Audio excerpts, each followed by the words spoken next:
What's up YouTube, Dedrock here, bringing another video today.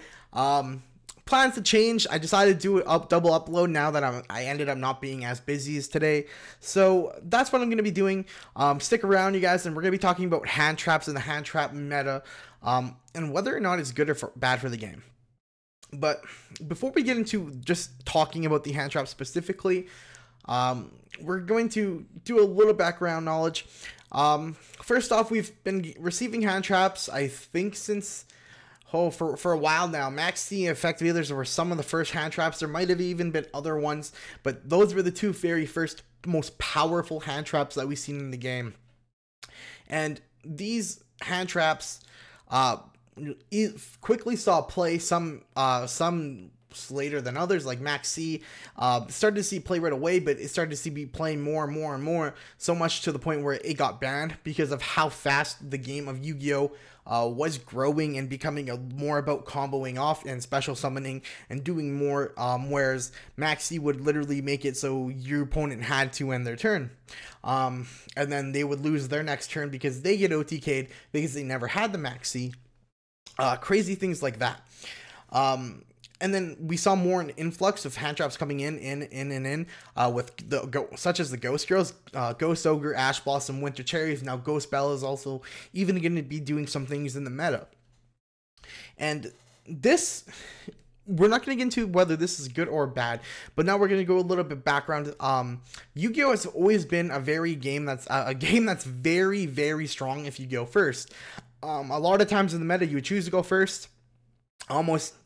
Most metas you choose to go first because you make a board set up, and Konami even addressed that going first was overpowered when they added the new rule in where that you actually don't get a draw phase if you go first. So before, a long time ago, you used to be able to draw 6 and still go first.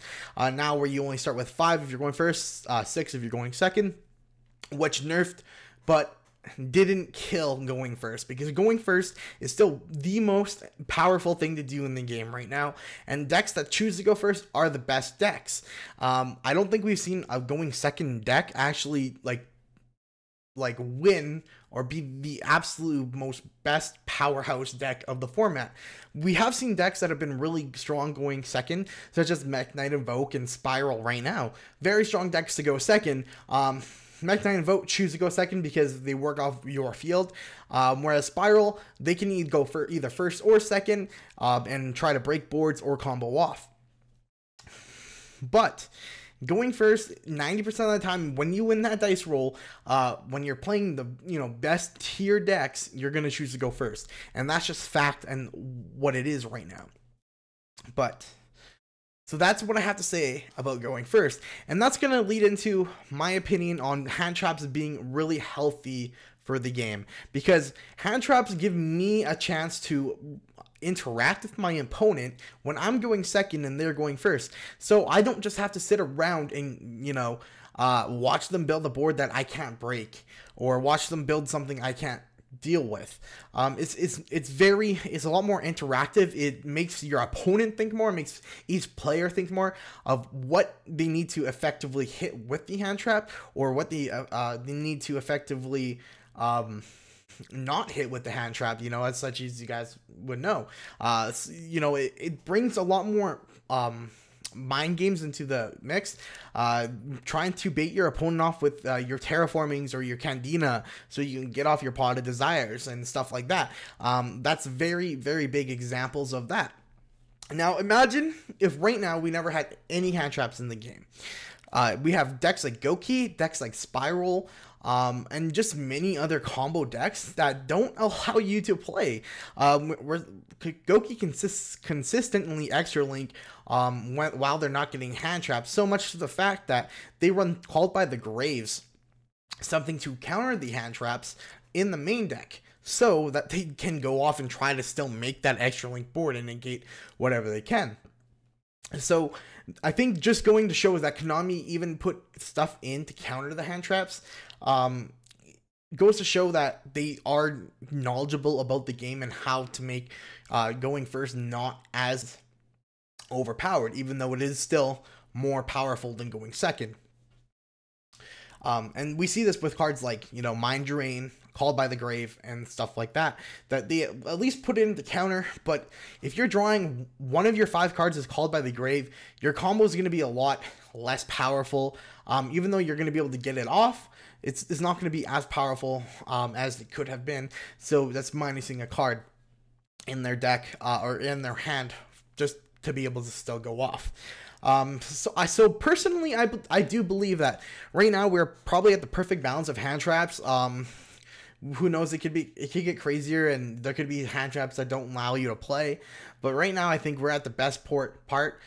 Just try not to get salty when your Ash Blossom, when your Pot of Desires get Ash Blossom. I know it sucks, and that you never want it to happen, but just try to play around it, try to bait it, try to do stuff like that. But in general, I do believe hand traps are very healthy for the game. For those of you complaining, just remember, next time you get extra deck linked, and you don't get to play, just remember, if you ran hand traps, it might have been able to stop that if you were lucky enough. I know people say, well, you have to draw the hand traps in order to do that. Well, yeah, this is true, but you have to draw any card in order to play it. It's just my opinion, guys. And let me know what you guys think. If you hate hand traps, I completely understand, but you just got to realize, with the power of the game and the power of where Yu-Gi-Oh has become, I think it is very important that these hand traps are in the game. Now, if we were to take a look further back at formats such as like Fire Fists and Fire Fists, like +1 Fire Fist, Hat and stuff like that, these hand traps wouldn't be as good, nor would it be as balanced. I would see going first. I think the hand traps are very format dependent, and if we ever go back down to a slower format, the hand traps will see less play. It's just that the game is so fast right now, we need to play them in order not to lose. Anyway, guys, that's all I have to say about today. I just wanted to do a little discussion video on this. Just quickly, since it is a double upload, please check out my other video. I'll leave a link in one of the cards here in the video. I did a review on Dragon Shield sleeves, these ones right here. Easily my favorite card sleeves of all time now. So definitely check it out. Let's see what you guys think of the sleeves. Buy a pair and whatnot. Anyway, guys, we'll talk to you later. See ya.